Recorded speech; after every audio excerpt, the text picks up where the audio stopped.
Gəlin daha bir qəhrəmanımızı yaxından tanıyaq. Şəhidimiz Əhmədov Abdullah Əhmədoğlu 12 mart 2002-ci ildə Sumqayıt şəhərində anadan olub. Orta təhsilini Corab qəsəbəsində yerləşən 7 saylı tam orta məktəbdə alıb. Məktəbi bitirdikdən sonra hərbi xidmətə yola düşən Abdullah Əhmədovun xidmət dövrü Vətən müharibəsində şəhadət edib.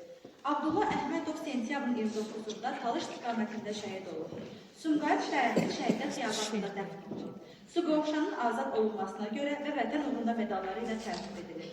Validə anamızın yeganə övladı Abdullah Əhmədov haqqında şeiri 10 saylı tam orta məktəbin şagirdi Damla Babalı səsləndirir. Abdullah Əhmədov, o tək bir oğul, nə evdə bacısı var, nə də qardaşı.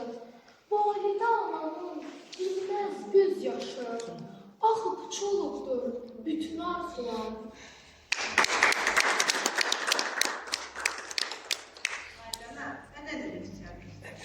Peki oturasın çekilsinler.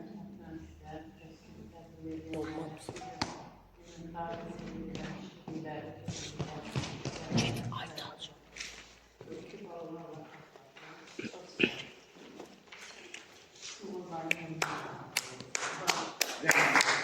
Ana gel koy bir tane. Tamam gözler. Bana bakalım.